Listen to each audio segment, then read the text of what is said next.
her passing is definitely like the hardest thing that's ever happened to either of us, but we were both like, yeah, we would do this like 100 times over because Zariah deserved it. Like Zariah deserved everything we could give her and more. Hey, you're listening to The Rare Life. I'm your host, Madeline Cheney.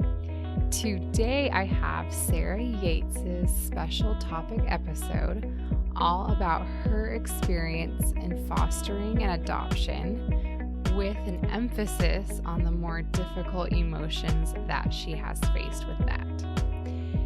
If you haven't caught her story episode, the one previous to this one, I highly recommend pausing this one and going back to listen to that one first and then returning to this one, because it really sets the foundation for this episode. So in this episode, Sarah talks about her grieving process in regards to Zariah, ways that she's changed as a person because of her, and how she's dealt with the difficult feelings towards her children's birth parents, as well as the intensely difficult feelings towards the nurse that caused her daughter's death. Obviously, the particulars of Sarah's story are pretty unique to her, but I found it really interesting to hear how she's navigated through this thus far, and I think you will too. And shout out to those of you fellow adoptive, foster, medical parents listening also. I hope that you feel seen and included in this community. All right, let's jump in. Hi, Sarah. Welcome back to the show. Hey.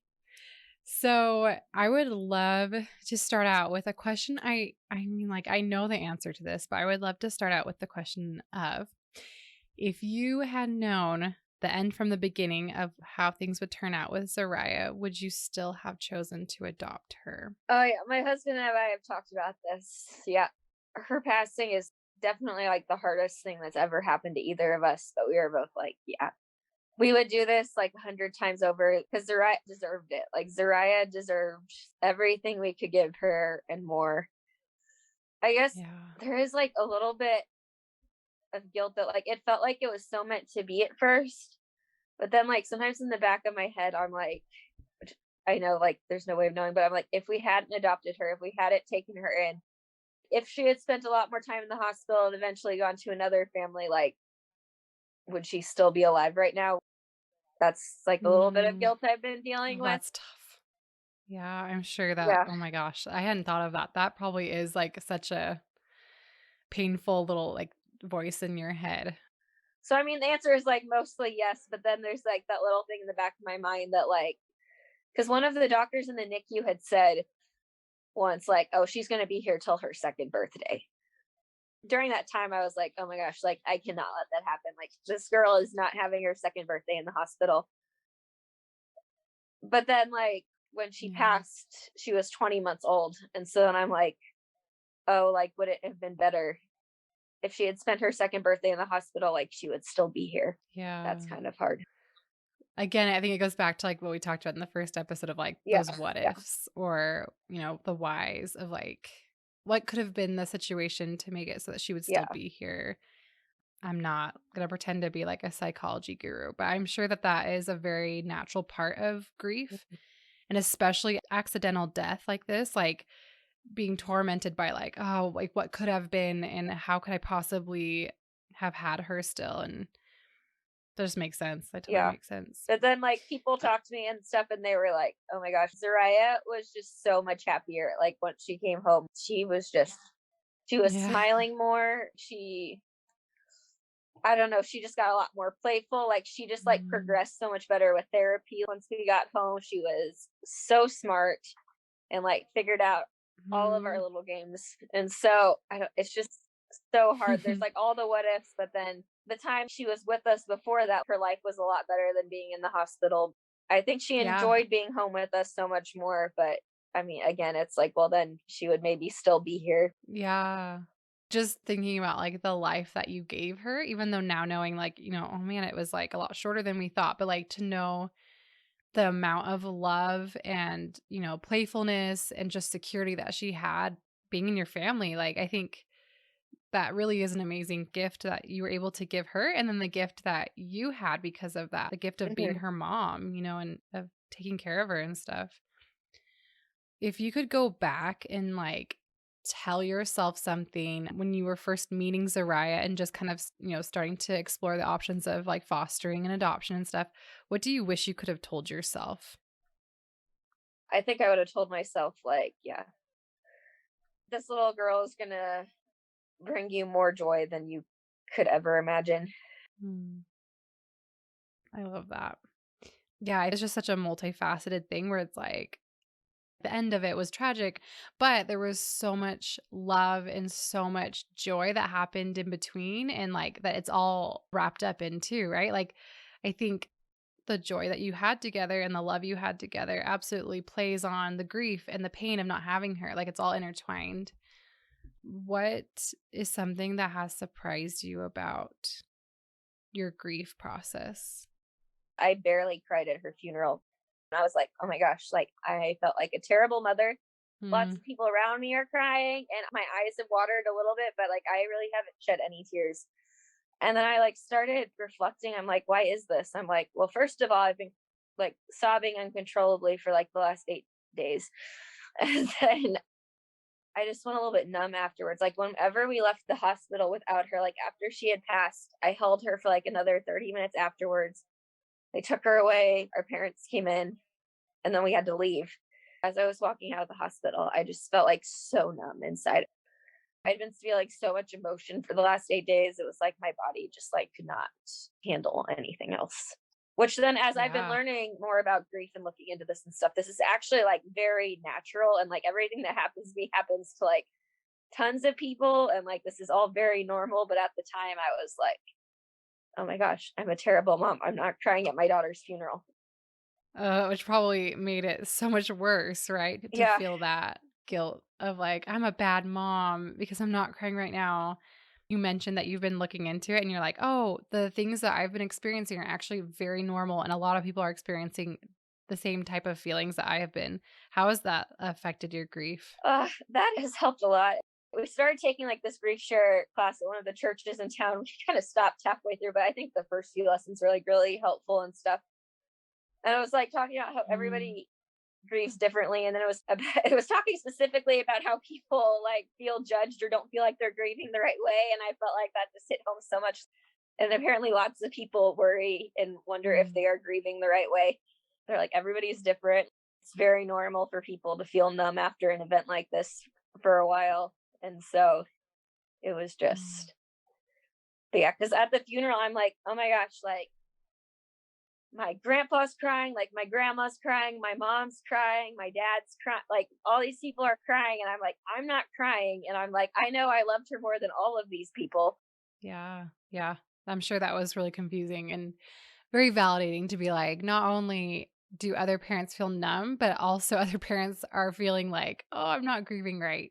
So, like, both parts of that, like, you're not the only one, feeling that way and experiencing that. And I mean, I think that solidarity and like, regardless of what people are going through, right? Like, this applies to child loss, it applies to, just having a child disabilities if that's hard and, just a variety of things. I think knowing that there's no right way or Mhm. wrong way to process it and grief, and then, like, also that you're not the only one dealing with it the way you are, like, can be really healing in and of itself. Yeah, Um, so I think that's awesome that you yeah. found Like they that. were talking about also, like it's very important to process and work through your grief, but it's different on everyone. Like avoiding the grief is not the answer. Also, so they're like some people just Mm, try to yeah. avoid it altogether, and that's just going to make things worse and extend your like grieving process. Yeah. Yeah. In what ways do you feel like you've changed because of Sarai being in your life, being her mom? Like, what ways do you feel like you're a different person than you were before her? I don't know. I mean, for starters, she just like made me a mom, which like just completely changes your life. Life is never the same after Yeah. that point. I think I learned a lot about like just being selfless, and I don't know. She just taught me just like so much about how like all life is just so valuable and so beautiful. Like she had so many disabilities. She was one of the smiliest 1-year-olds like I had ever met. I don't think Mm. anybody's ever gotten as excited to see me as she would like whenever I got home from work. She would like hear my voice as I was coming up the stairs and she would start crying until I like came over to see her. And then she would just get so excited and she would start throwing her body from side to side and have like the biggest smile on her face. And I don't know, she was just joy, so happy, like Oh my happiness gosh. written all over her face. That is so sweet. I could totally picture that. Oh my gosh. So like, yeah, like just recognizing, like you said, like becoming a mother, like I don't know. I don't think there's anything quite like that transition of being like an adult where you just like your number one person to take care of is yourself and maybe a spouse or partner, but like to all of a sudden have this child that like relies on you like that and you have to continually like sacrifice your own wants and desires for them is I agree. I think that's very life changing and it just changes everything. It changes everything Hmm. about you.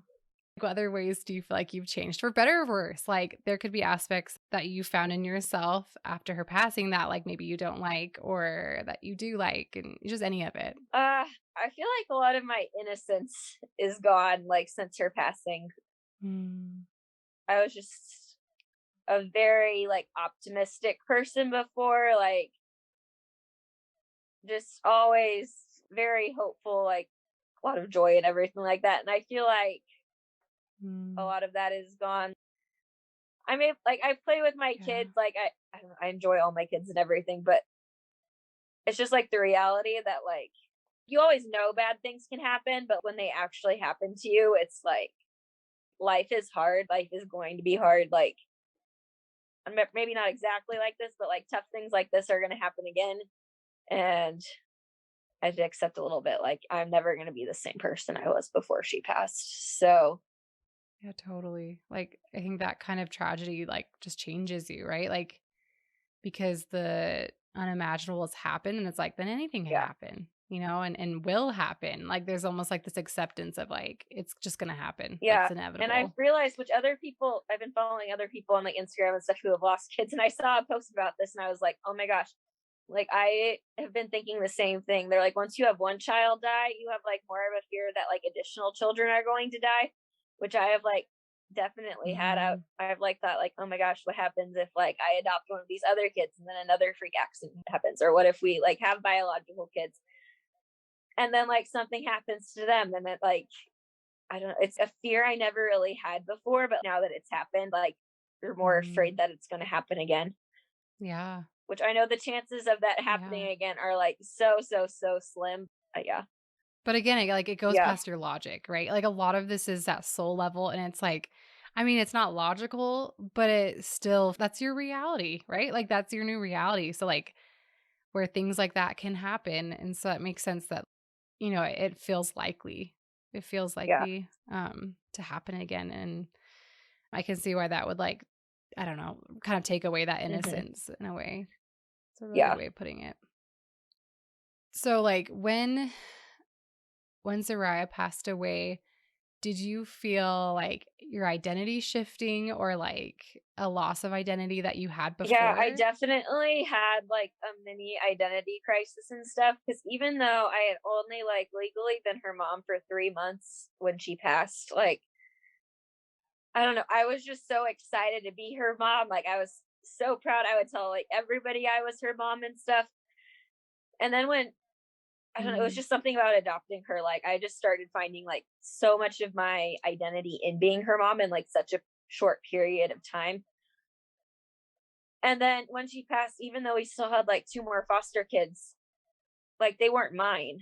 And so even though it's like, okay, well, I'm mm, always gonna be Zariah's mom, which is what people kept telling me.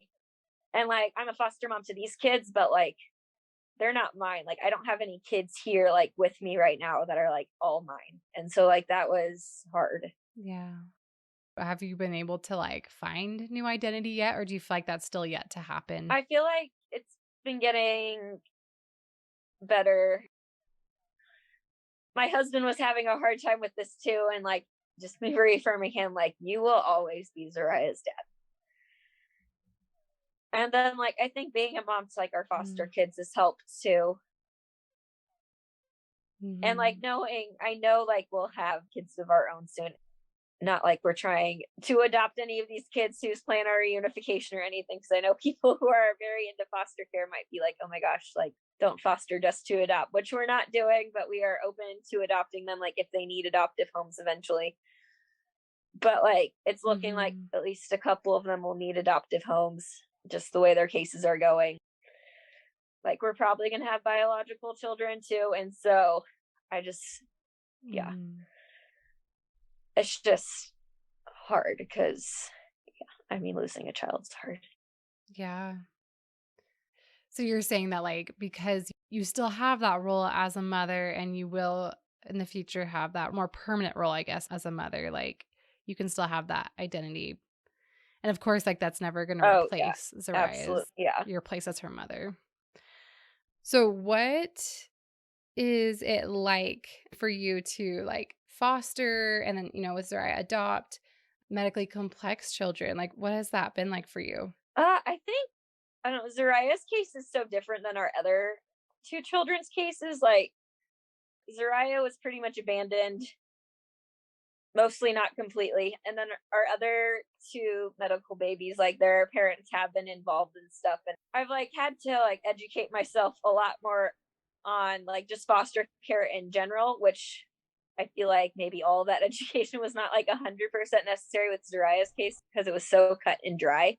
Hmm. And so like just getting used to like, okay, taking them to visits to see their parents, having Mm, all these court meetings, parental rights termination being contested, and like we came into foster care being asked to adopt Zariah, and like knowing mm-hmm. for these kids, like that was not the goal initially. And we are working towards reunification as the foster parent, like you are supposed to support that and stuff.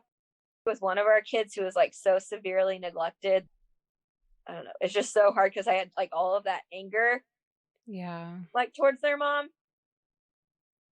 because I'm like, oh my gosh, like you messed up this kid like so badly, like for 14 months, like this kid did not Hmm. get any of the care they needed, and now they're like so far behind and everything. Yeah.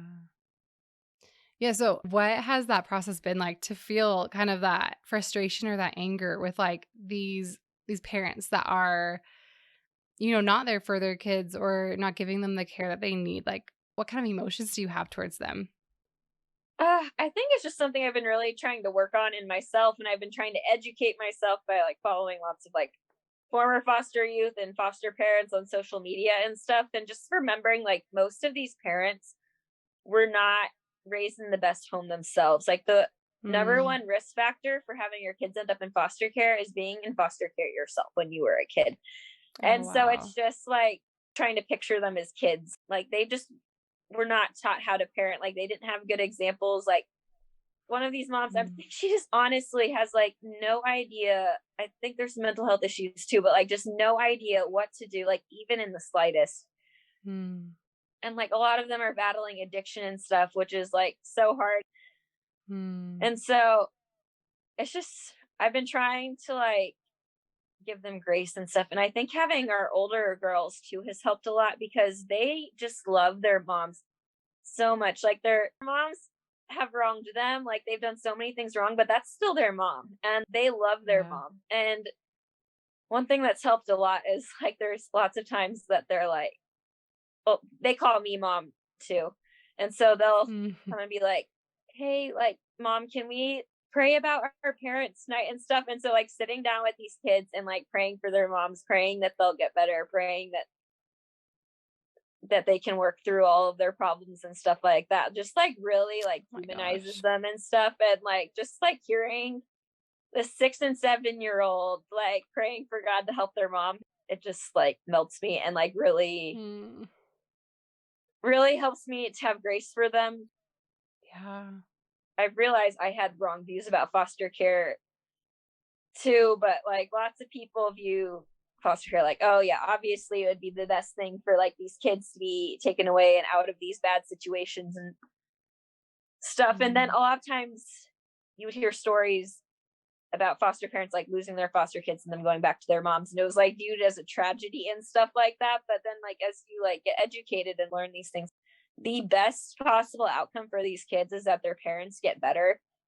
Mm. and that they go back with their parents because they're going to have the Yeah. least trauma from that. Like, it doesn't matter, like, if you can provide more from them, if they can go to nicer schools, like, if you can pay for their college, if they can do all these extracurricular activities, they are going to have the least trauma, and they are going to have the better, like, long-term outcome if they go back to their parents and their parents have really changed. And so, like, Wow. that's been, like, hard to process her because I feel like I was just grown up and, like, taught to, like, think a certain way, and so I'm, like, kind of having to change how I think, like, the past few months, because I didn't even really have to face any of that with Zariah any either. Yeah. Yeah. Yeah. That makes so much sense. And like imagining them praying for their mom, like that is so, that is so tender. I Yeah. can see why that's helped you Mhm. like okay, like if they love them like that, then you can see them in a different light. And I think that's also a great like technique too where you were like picturing them as, kind of as foster children themselves, the parents as foster children and being like, "Oh, like they probably had a rough upbringing too and that's what led to this." Like I can totally see how that would, speak to your part of your heart that loves these foster children and takes care of them, and I think that's really cool. I feel like if I really don't like someone or I'm just like really upset with them, whatever, if you just picture them as like kids, and especially as kids that are like having a kind of a rough time and raised, in a rough way, like I think that really can give us a lot of compassion for each other and a lot of like just benefit of the doubt, I guess, of recognizing like that a lot of times suffering causes us to do things that we normally wouldn't. And yeah, I think that's really cool. So, speaking of like complex and difficult feelings towards people, what has it been like for you in regards to like your feelings towards the nurse that was in charge of Zariah when her trach accident happened? My emotions have been, like, all over the place from that. Mm, There's been, like, a lot of anger. I think anger is probably the biggest emotion. yeah. Like, we got the 911 recording. It was very obvious that this was an accident. Like, she did not do this on purpose. But, like, this is someone I trusted my child with, and Mhm. they're, like, a trained medical professional. Granted, based off the way things went down, I don't think she got as much training as she should have. I had gone over all of the stuff with her at the beginning, but I'm like, well, you've taken like basic CPR for sure. And so, like, I feel like Mhm. that alone should have, I mean, like, they teach you the ABCs. It's like airway, breathing, and circulation. Like, the first thing you check is airway. I'm like, this is like one of the first things they teach you in any healthcare class, like, Yeah. or any CPR class you take. Like, you check the airway first, then you check on breathing, and then you worry about circulation. So, I don't know. It was just Yeah. something like so basic from somebody who's supposedly trained. And at least I know they went to school and that they've taken at least basic CPR. And so it's just, I'm like, you didn't even, I don't, yeah, it's just,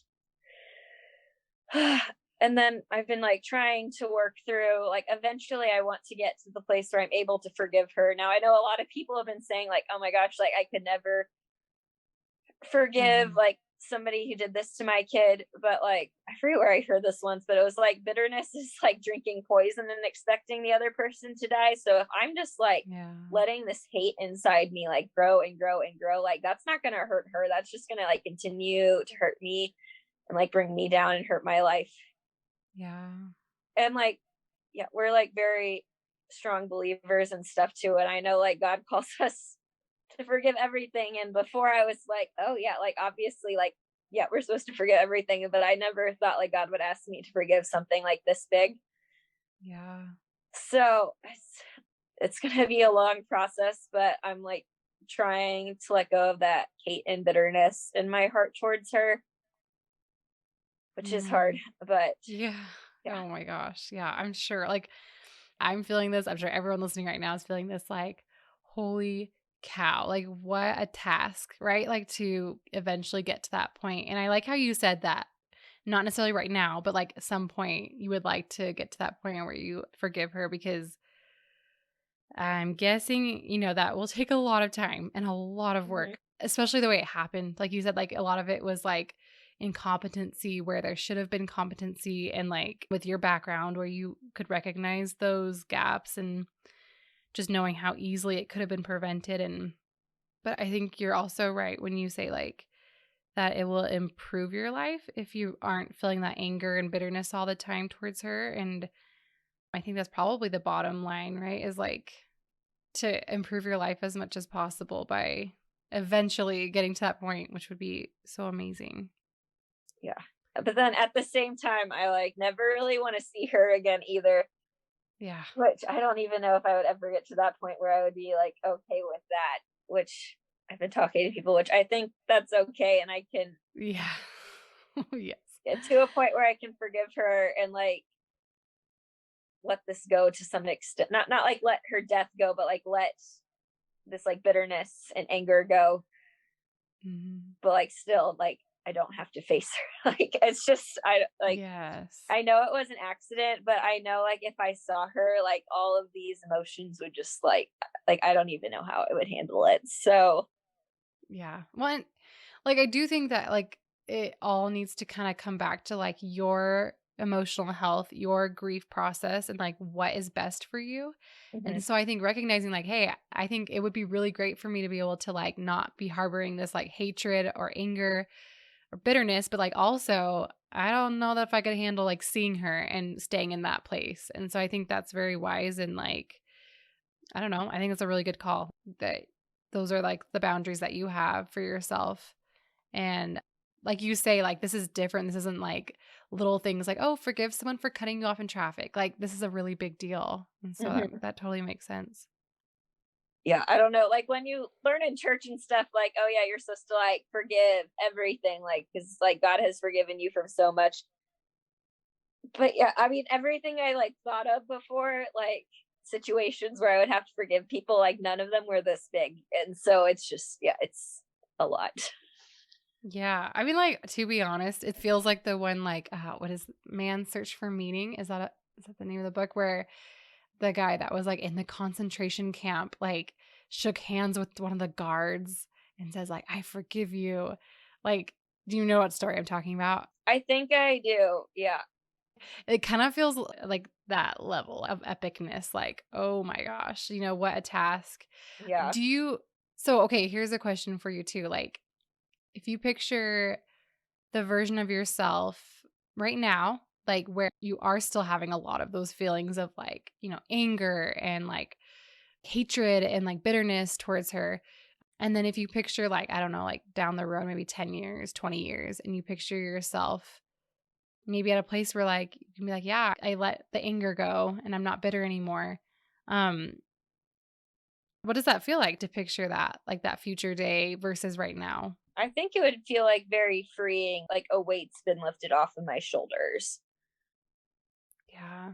And so you must feel that weight right now.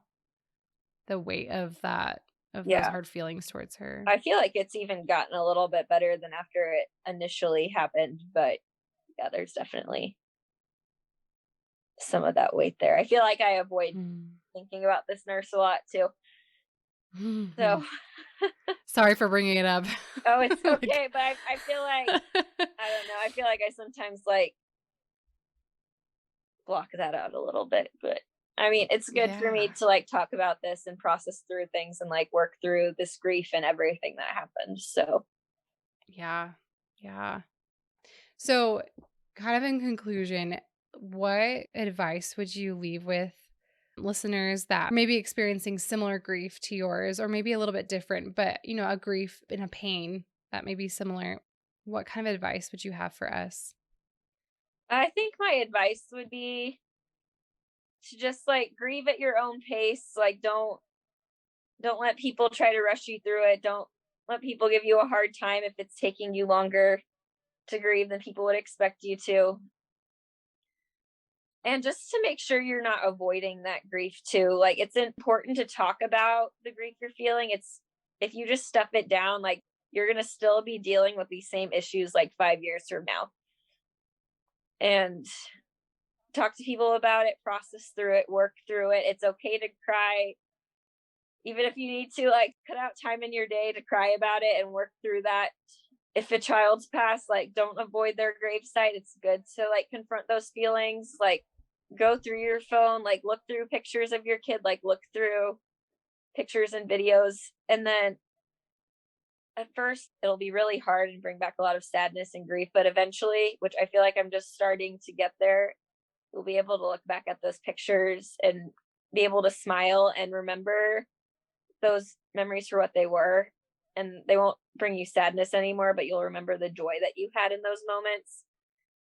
And like one of the grief classes we took, it was like, you can't like skip these steps of grief. Like you have to work through grief. You can't go around grief. Like you can't avoid it. Like eventually, like it's going to eat you alive if you don't process through what's happened. Yeah.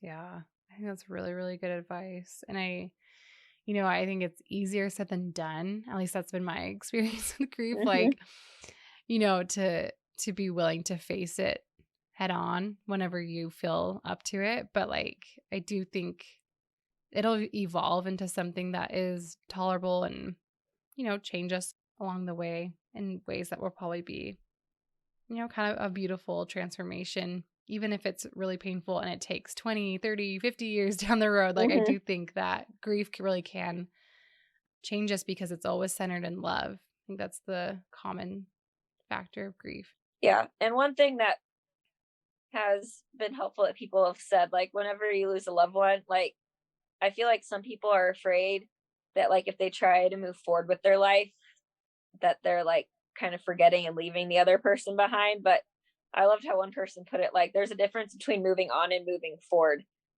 Like you'll never move on from what happened, but like you work through this grief and you find a way to like move forward because you have to, and that's what your loved one would have wanted, and you're like taking their memory along with you. Oh, that's really beautiful. I love picturing that. Well, thank you so much, Sarah, for sharing ways that you have evolved and changed and different experiences that you've had with your grief with Zariah and with adoption and fostering and coming up against someone who's wronged you. And I really appreciate your openness. No, thank you.